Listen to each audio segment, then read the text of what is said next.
created the mess we're in, and now you're saying, sorry, trust us. As much as $50 billion. No interior da crise financeira. Wall Street got bailed out and Main Street didn't. Como chegamos aqui? Other banks were taking these ideas and applying them in ways that they'd never expected. Once the seed was planted, there wasn't any stopping it. We never imagined. They were just taking the risk. And it came right back like a boomerang. It turned into a Frankenstein monster.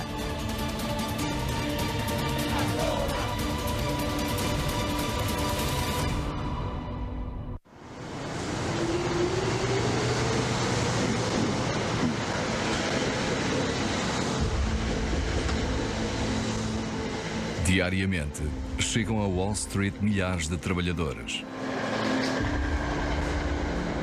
Trabalham em bancos, corretoras, seguradoras, credores hipotecários e fundos de cobertura. É o maior setor da economia americana. Uma indústria que representa quase o dobro do setor industrial da América. Um negócio com um poder fortíssimo e um alcance global. Foi esta indústria que levou a América e o mundo a caírem na maior crise económica desde a Grande Depressão.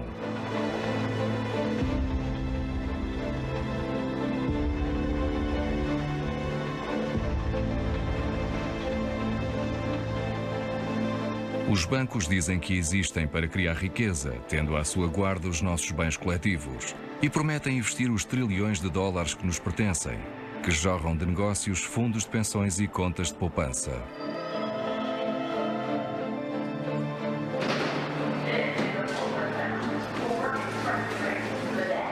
Numa manhã do outono de 2011, os banqueiros que chegam à zona da Baixa de Manhattan são surpreendidos.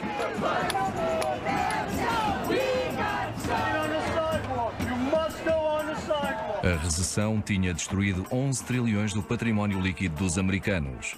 A recuperação parecia distante. Os Occupy Wall Street queriam responsabilizar os banqueiros. Most Americans think, and with good reason, that Wall Street got bailed out and Main Street didn't. We have very high unemployment. We lost 8.5 million jobs in the recession. Please join in. People's houses aren't worth what they paid for them.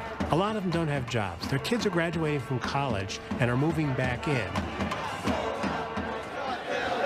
It is pretty clear, actually, that there was massive illegality going on. And if somebody with subpoena power was intent on prosecuting that, I don't think there's really much doubt that they would be quite successful in criminal prosecutions.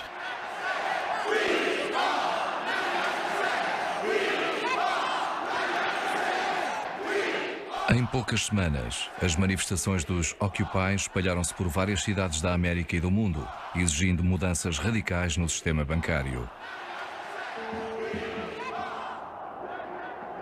Para os banqueiros, a resposta era levantar as mangas e seguir em frente. Some of our companies made a series of bad mistakes. And we all paid for them, including, and it led to the economic crisis. But what makes people upset is that, I mean, a lot of the people that are on the streets demonstrating, Occupy Wall Street, is that the economy hasn't recovered, but banks have. If you want a strong economy, you have to have financial services companies that are safe and sound and able to lend and able to finance their customers. Now, if you want to have a recession, then go ahead and hammer the banks and make sure that they fail, because then you'll have another recession. Do you understand why they're angry?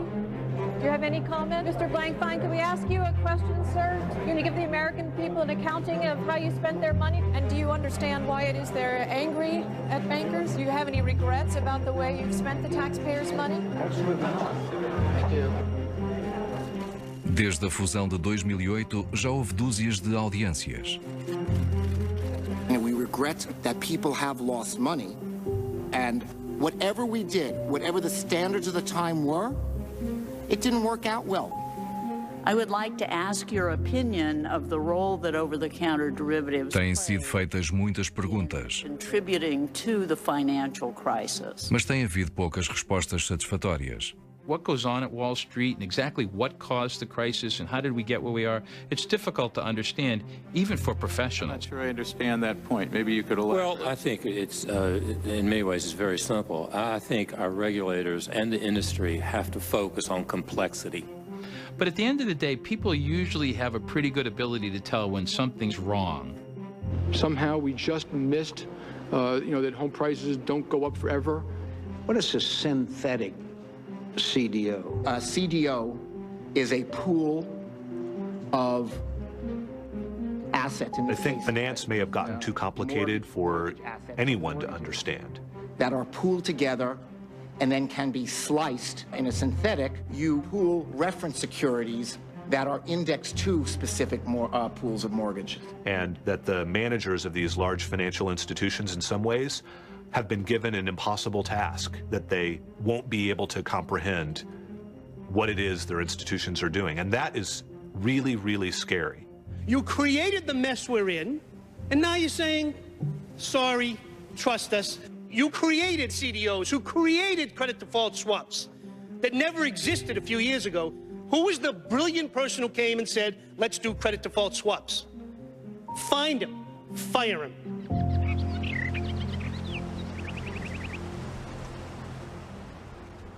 É difícil identificar as causas da crise financeira da América. Mas o fim de semana na estância de Boca Raton, na Flórida, é um bom ponto de partida. Em junho de 1994, reuniu-se aqui um grupo de jovens banqueiros do JP Morgan.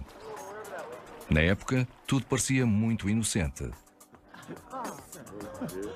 Boca Raton was a gathering of people that were part of the global derivative group at JP Morgan. In part as a celebration, in part as an opportunity to relax, but perhaps much more importantly, as an opportunity to get creative, innovative people together in a room to discuss a whole variety of different topics. And since they were young, mostly in their 20s, and since there was plenty of money floating around and they were full of high spirits, they did what any young bunch of kids would do, and they got drunk, they had parties, they threw each other in pools. This is the normal stuff that happens at conferences. Yes, I went into the pool fully clothed, as did my boss. Some people drank, some people didn't. I'm happy to say that most people stayed reasonably sober. Divertiram-se muito, mas também trabalharam muito. Dedicaram-se à análise de um problema antigo: como reduzir o risco. A primeira jornalista a contar a história do JP Morgan foi Gillian Tett. They began to look for ways to enable financial institutions to pass risk between them. One way to do that was to sell loans. Another way, though, was to separate out the risk of a loan going bad from the loan itself. And out of that came this drive to develop credit default swaps. Credit default swaps, uma espécie de derivado que assegura um empréstimo com default. Tradicionalmente, os derivados eram uma forma de apostar no futuro valor de qualquer coisa. Durante centenas de anos, os agricultores transacionaram derivados para se protegerem das flutuações dos preços das colheitas. É o tipo de derivado que tem sido transacionado na Bolsa de Mercado de Chicago, juntamente com o futuro dos combustíveis, da moeda e dos metais preciosos. Em Boca Raton, a equipa do JP Morgan compreendeu que podia usar derivados de crédito para transacionar os riscos dos seus empréstimos. Bankers borrowed one set of ideas that had been developed in the commodities market and applied it to loans for the first time. This idea was essentially created under the banner of making the financial system safer. O primeiro grande credit default swap foi idealizado por Blythe Masters e envolveu a Exxon. Exxon was the client of the bank, and we had credit exposure associated with that relationship.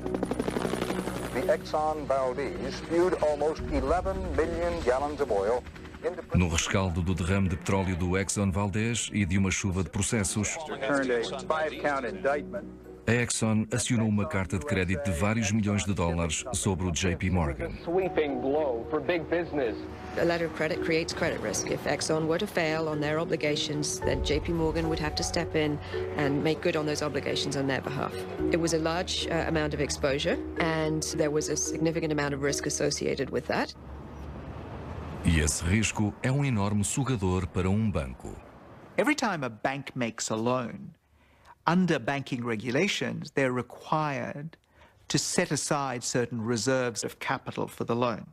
So JP Morgan, when they made the loan to Exxon, would have had to set aside some capital. JP Morgan has to hold certain capital relative to the size of that loan in the event the loan is not paid off at 100% as you expect.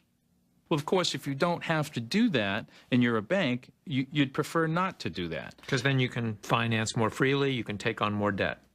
Right.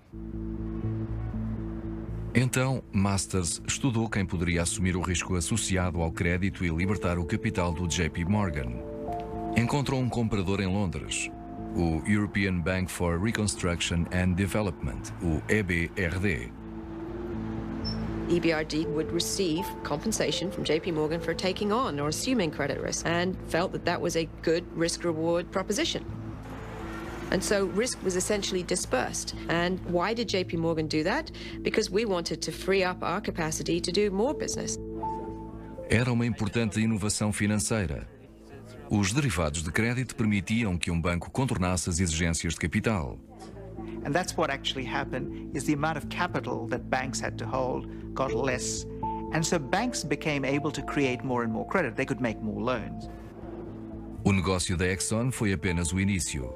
Demonstrar esse risco poderia representar alívio e libertação de capital. O JP Morgan tinha descoberto o ouro. Em 1998, decidiram aumentar a operação de derivados de crédito.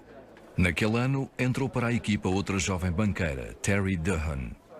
Part of my job was to come in as a trader and to build a credit derivative trading book, including all the risk management around the more exotic products. That was what I was brought in to do. Anteriormente, o JP Morgan tinha emitido credit swaps sobre companhias como a Exxon.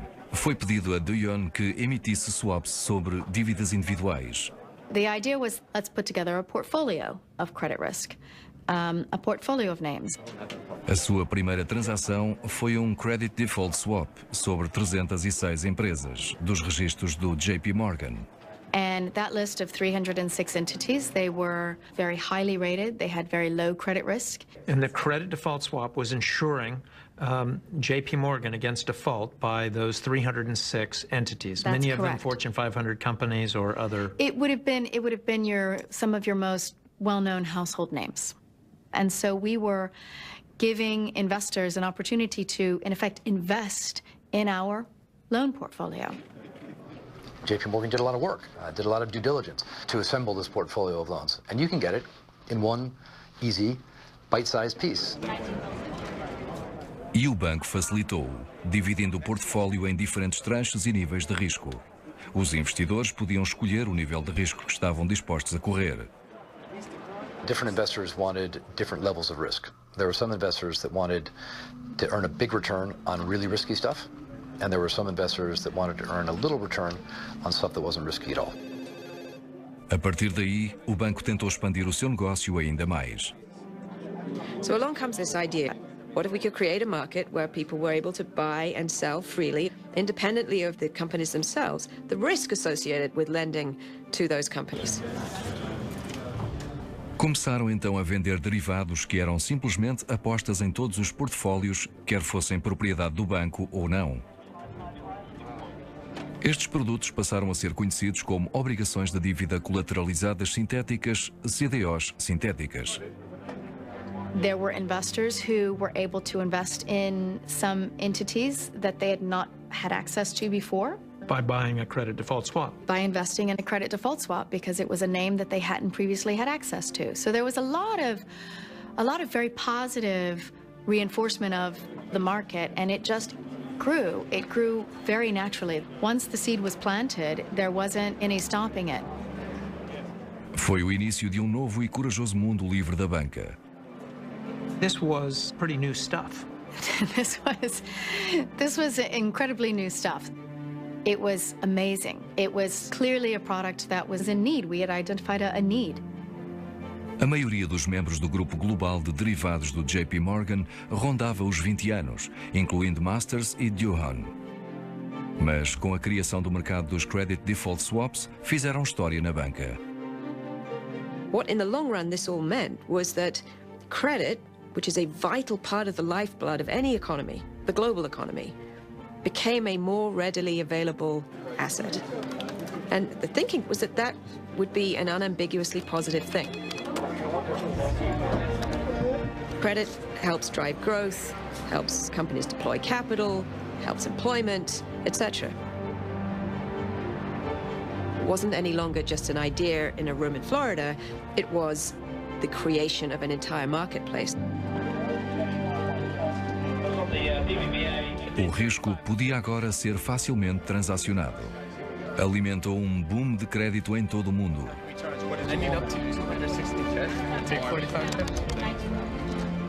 Pouco depois, outros bancos entusiasmaram-se com os lucros dos derivados de crédito.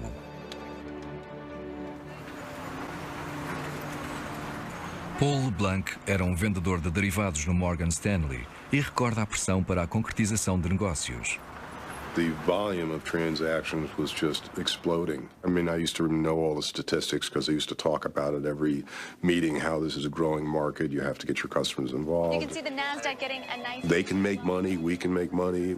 Morgan Stanley, a whopping 17... It was a massively important sector for us to focus on, derivatives. E, acima de tudo, era um mercado privado, afastado e sem regulamentação. See, unlike an exchange-traded market, where all the banks can see all the positions, there's no public market for these derivatives. You can't look in the newspaper and get a price for them. These are all private, off-exchange markets, and nobody else in the market knows what's going on.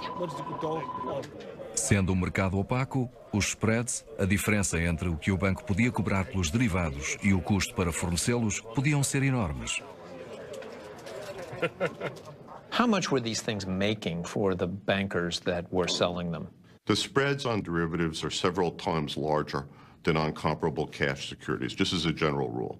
And that's why the banks trade them. Cash securities being those that equities, bonds. Well, paint some picture of that and the kind of money that people were making.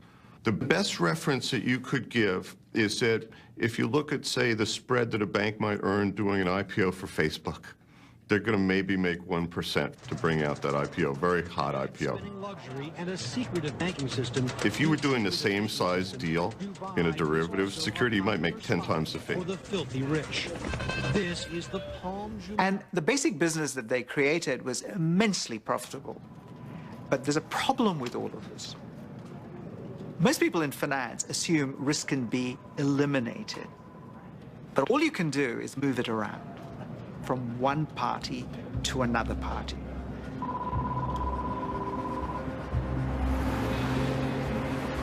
Em Washington, a preocupação era crescente. We are moving towards greater risk. We must do something to address the regulation of hedge funds and especially derivatives in this country. $33 trillion, a substantial amount of it held by the 25 largest banks in this country, a substantial amount being traded in proprietary accounts of those banks. That kind of risk overhanging the financial institutions of this country, one day, with a thud, will wake everyone up.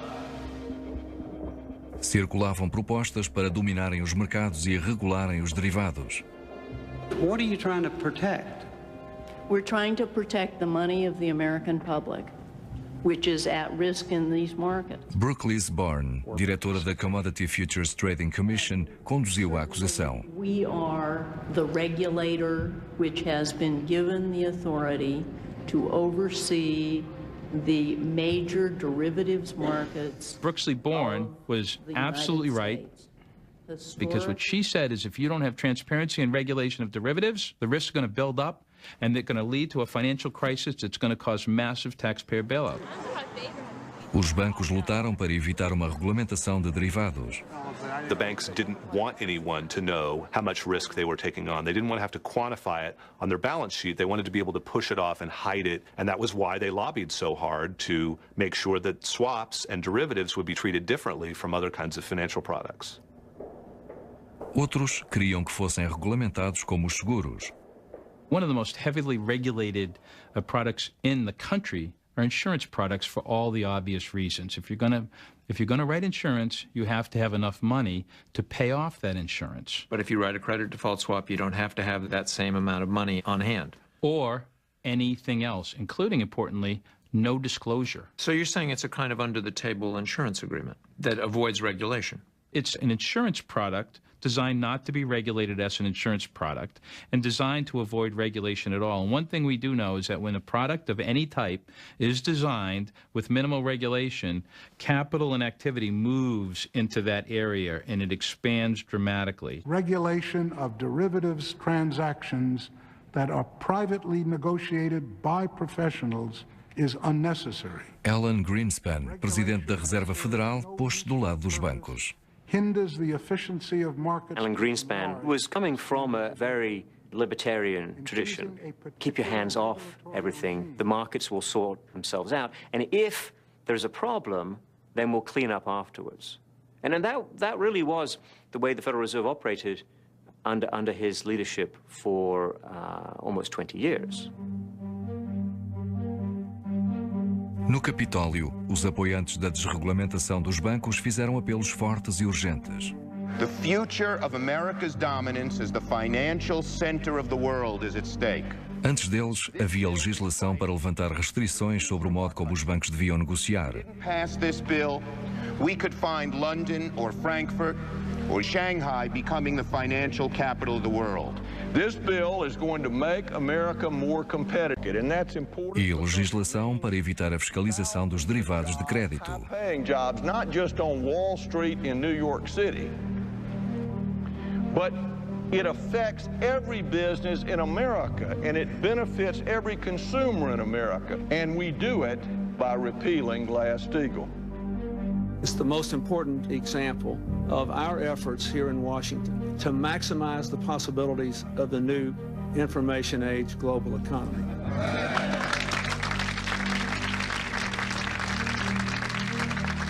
No final, os bancos cresceram e os derivados mantiveram-se na penumbra. The derivatives market went into darkness, almost no transparency and no regulation. And what you see is this explosion in the growth of derivatives in the United States and throughout the world. Os bancos tinham ganho o dia. Os credit default swaps eram agora introduzidos nos novos mercados. The next application of this same technology was to portfolios of consumer credit risk, and in particular, mortgage-related credit risk. E quanto maior o risco, melhor. What everyone is trying to create is something that has a high rating and a high yield. That's the holy grail, that's the goal, is to mix together assets in some way so that you come out with a AAA and a big return. Então, a Wall Street conheceu as recompensas por subsidiar o sonho americano. Assim como tinham acumulado empréstimos coletivos, os banqueiros acumulavam agora hipotecas. You would buy these big pools of mortgages, and these credit default swaps enabled you to bundle all this stuff together, bring it in-house in order to get it ready to put through the sausage-making machine and create these securities. Os banqueiros investiram os seus dólares por todo o país, principalmente em estados onde se pretendessem níveis históricos de crescimento populacional. Locais como a Flórida, Nevada, Califórnia. E aqui, a Georgia.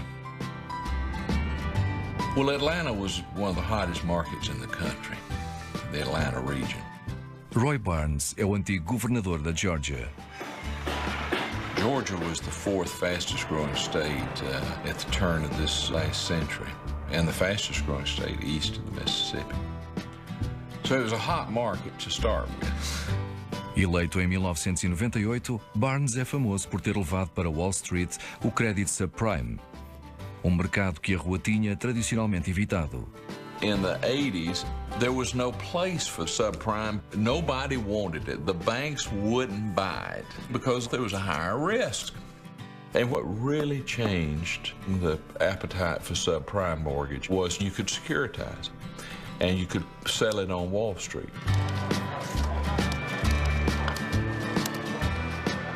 They do it in tranches, and then they wrap it up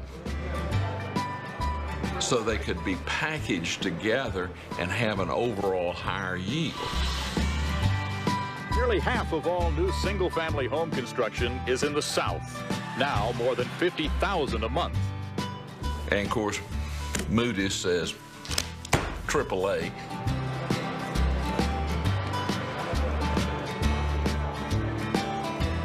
So it was just a feeding frenzy. I mean, it was just an absolute feeding frenzy for subprime mortgages. With the economy strong, home buyers are willing and able to spend double what they did just 2 decades ago. And you could just about drive by a bank and they'd throw loan paper in your car as you passed by. Became very loose. Mas o que os bancos da Wall Street não viram ou não viam era o que estava a acontecer pelos Estados Unidos. Uma onda de abusos de empréstimos.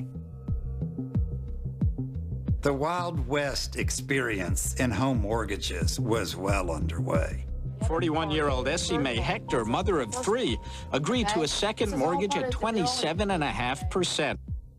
We were creating mortgages that we had never seen before, and they were being created faster and faster.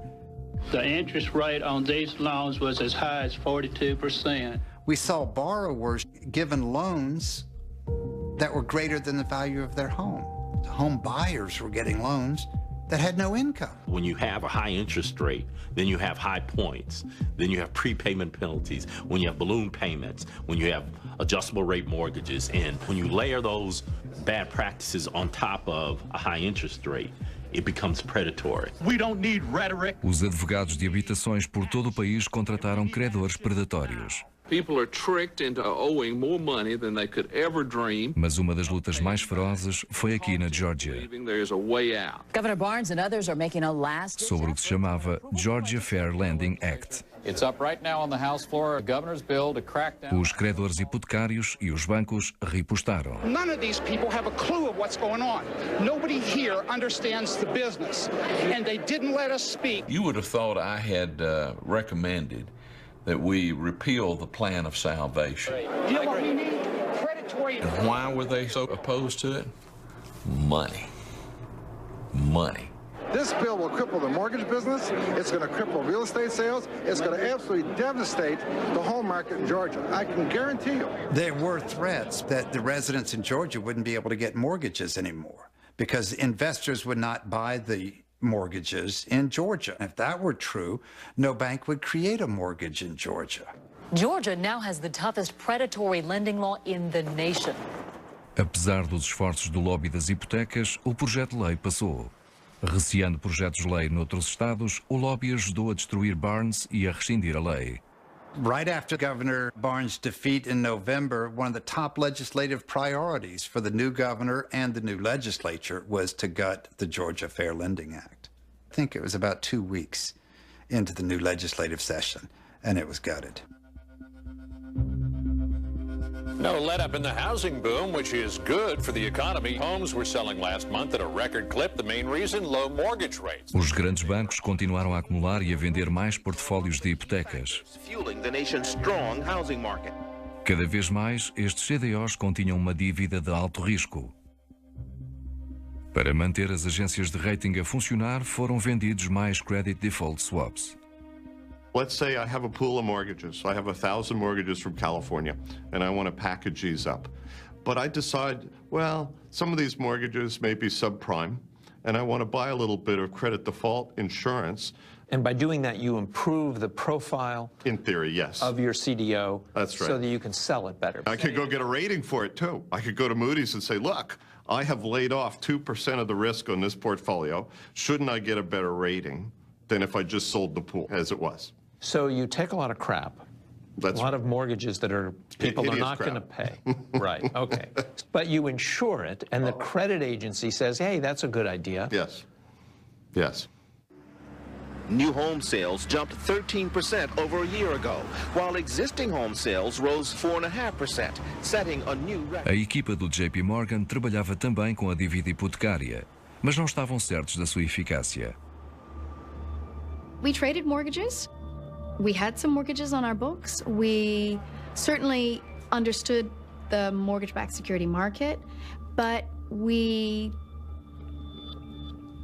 had a lot of trouble getting comfortable with that risk. The big hang-up for us was data.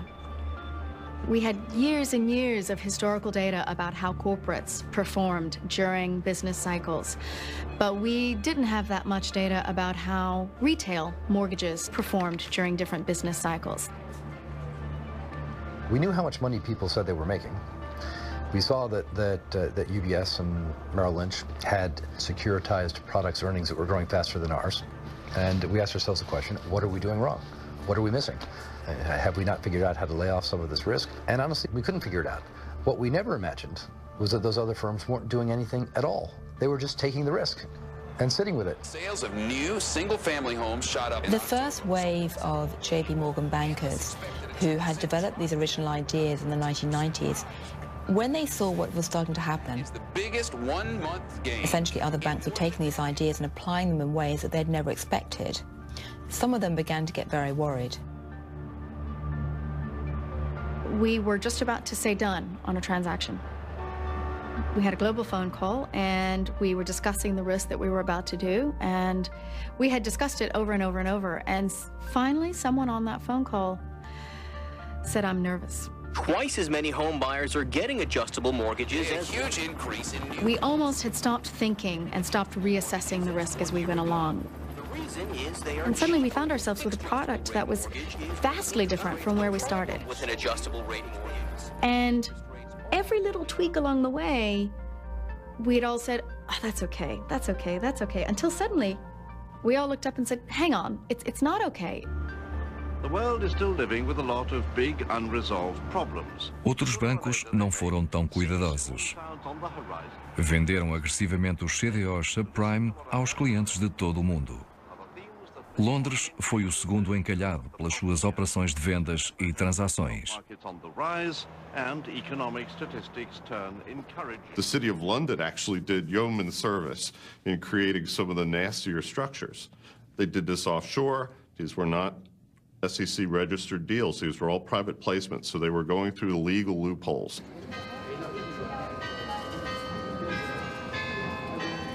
Na Alemanha, grupo de bancos públicos, conhecido por Landesbanks, estava entre os maiores clientes.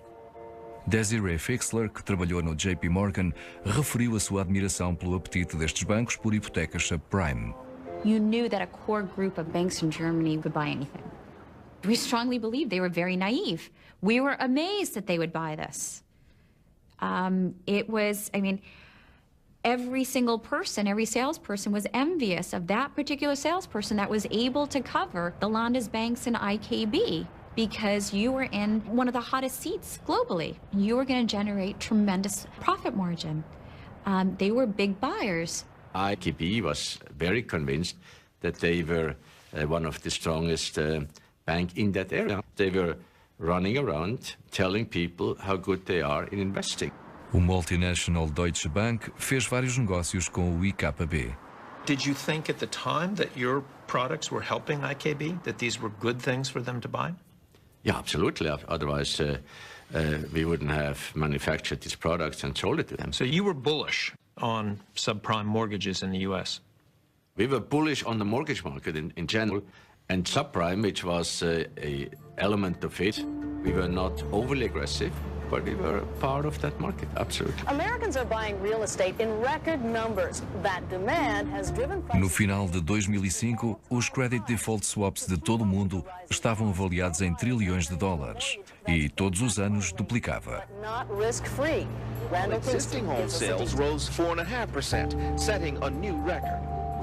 Did top management at JP Morgan understand credit derivatives? Yes, they did. Absolutely, they did. Did they at other banks? No, not all other banks, certainly not. Did the regulators understand them? I don't think the regulators understood. I don't think the credit ratings agencies the bankers or the regulators fully understood all of the kinds of credit instruments that we're talking about. In other words, some big banks simply didn't know what they had in terms of risk. Certainly, they didn't know some of the forms of risk that they had. That's exactly right. Sales were higher than most regions, up more than 40% in the West and Northeast in October last month. Os preços das casas continuavam a subir.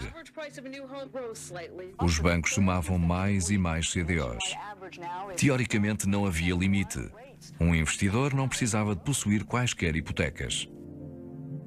Os famosos CDOs sintéticos permitiam que os investidores apostassem várias vezes no portfólio de dívida de outra pessoa. It allowed participants, either buying or selling, so on either side of the market, to take their positions without being constrained by the size of the underlying market.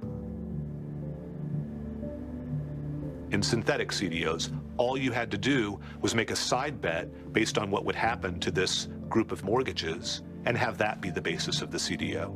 The fact that someone had done it one time wouldn't stop you from doing it again and again and again. So how is that different than betting on the outcome of the Super Bowl? Or a horse race, or a craps table? There is no difference at all. It's just a pure bet by somebody who has no economic interest in what they're betting on. We're pretty confident that the housing market is not going to go down at all. It's just going to go up. Within a decade, you have the most phenomenal machine anybody's ever seen. New homes are selling at the second highest rate on record. We are in a housing boom quite strong right now. Profits soared 93%. We're expected to dole out $36 billion in bonuses this year. Everyone was high-fiving. It seemed to be brilliant. The combination of free markets, innovation, and globalization appeared to have delivered this incredibly heady cocktail of tremendous growth. Top executives will earn as much as 20 to 50 million. Entre 2003 e 2006, Dick Kovacevic, CEO da Wells Fargo, recorda-se de participar em reuniões com banqueiros e reguladores. $5 billion in compensation. Oftentimes what would happen at these meetings is regulators would be there, like Chairman Bernanke, and there might be, I don't know, 30, 40 bankers. And they would often go around the room and say, well, what are you guys seeing out there? You know, what's working? Are you concerned about housing? You know, we're trying to get input. And when they came to me, I would say, this is toxic waste. We're building a bubble. We're not going to like the outcome. What did your fellow bankers say to you when you told them that you thought this stuff was toxic? Well, the ones that were in it said I was wrong, and everything's fine. We don't see any losses occurring in this. But we saw risk all over the place. There's a great set of adages on Wall Street about where risk will flow. And if you ask people, they're basically split between two camps. One says that risk will flow to the smartest person, the person who best understands it, and the other says that risk will flow to the dumbest person, the person who least understands it. And at least based on my experience and my understanding of what has been happening in the derivatives market, it's the latter. I was amazed at the interest on the part of investors to invest in a product that was highly complex and very risky on top of it. So let me get this straight. You were first to the party. You developed this tranching of stuff. That's right. And writing credit default swaps on it. But now everybody else has jumped into the game. Everybody wants to do it. But your team decided to stop. Why did so many others keep going, marching towards the cliff?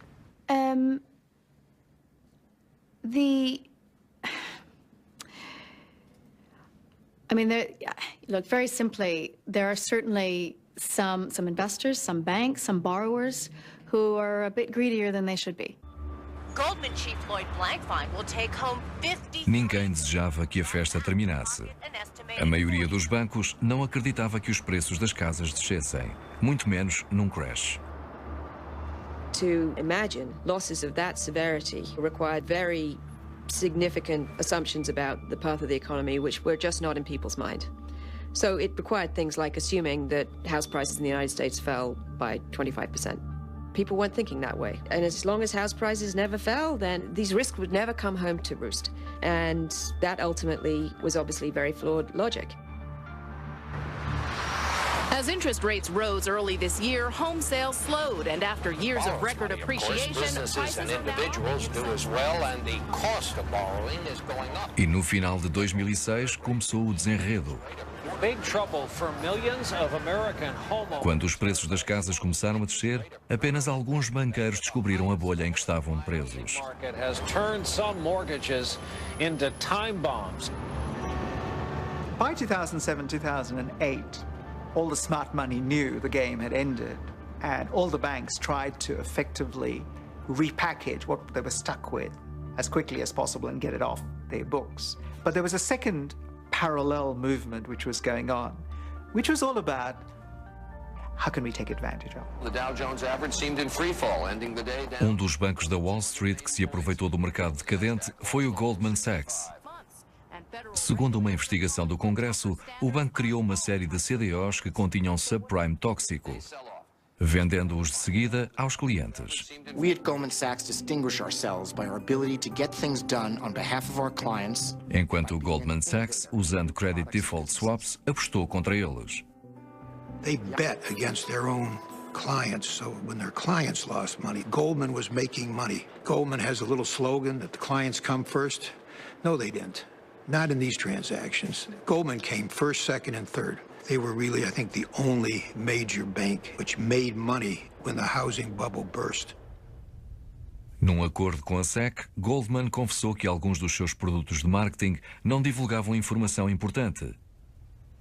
Mas defendia que os seus investidores eram instituições altamente sofisticadas. 34 subprime mortgage companies have gone bust. Cliente era o IKB, o Landesbank alemão. Anyone associated with the subprime market is going to pay the price.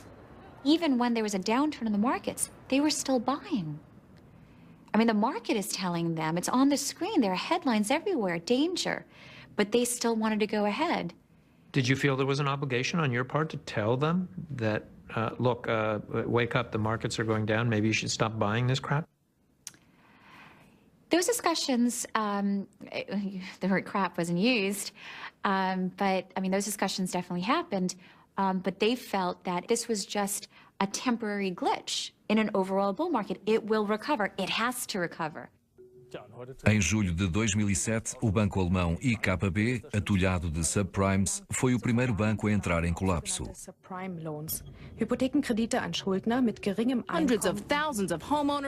Foi apenas uma questão de tempo até a crise rebentar na Wall Street. We knew that the housing bubble had burst, but we'd been reassured that the problem had been contained.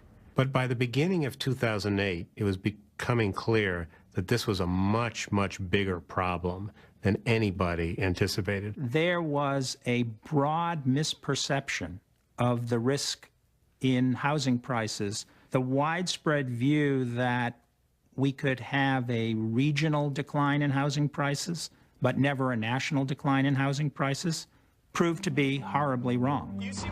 Last week was difficult in the mortgage business. There was talk about problems in funds. Actively traded stock by far.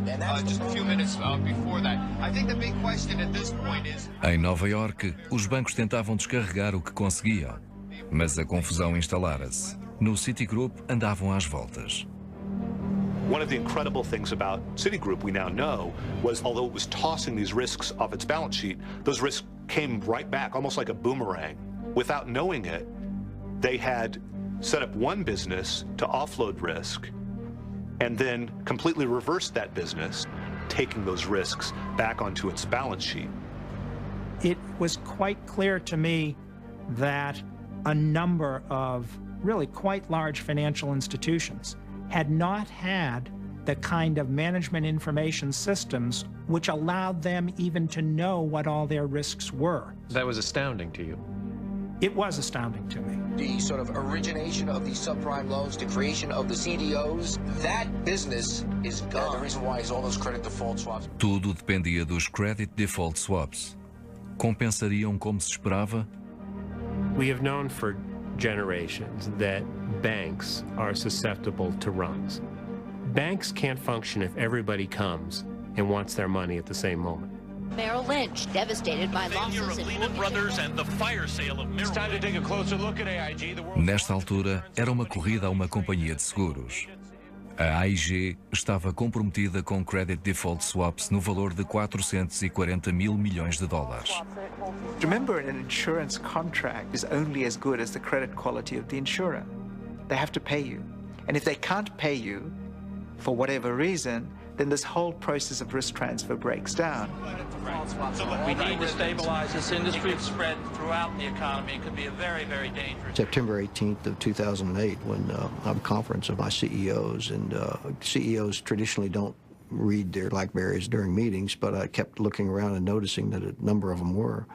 And so I turned to one, we recessed, and I said, "You look like the world has ended." And he said, "I think it has." The enormity of this situation, like the financial nuclear holocaust. Some 400-odd billion of credit default swaps. Another government bailout, AIG securing an $85 billion... AIG could not conceivably have paid off all of those credit derivatives because it had misunderstood the risks and did not have what we'd call a balanced book or nearly enough capital to back their losses.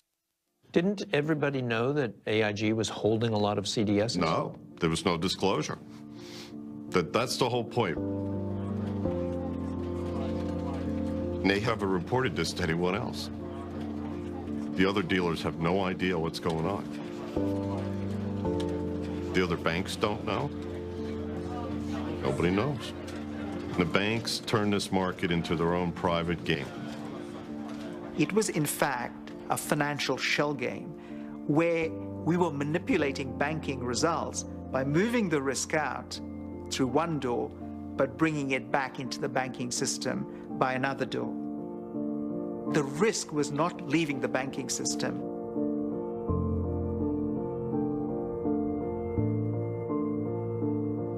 And everybody in the world was connected through these chains of risk. And if any part of that chain breaks down because they can't honor the contract, the entire system implodes.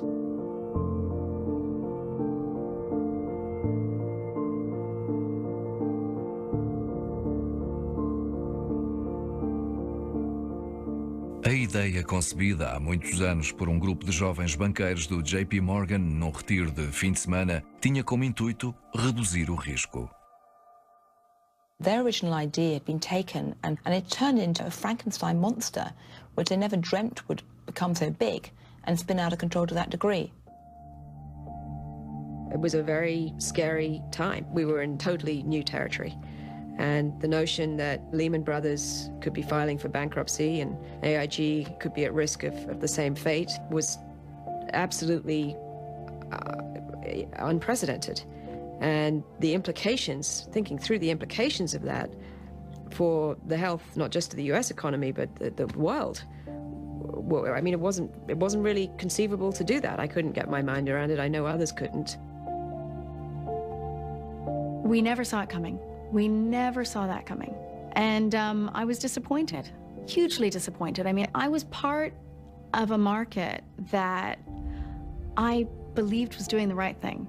And maybe I was idealistic, maybe I was young, maybe I didn't fully appreciate where we were going, but there was a whole system going on all the way from the borrower of the mortgage all the way through to the investor. There's a whole system of people who maybe were turning a blind eye, maybe were, you know, just, I don't know. It's frustrating to see, certainly.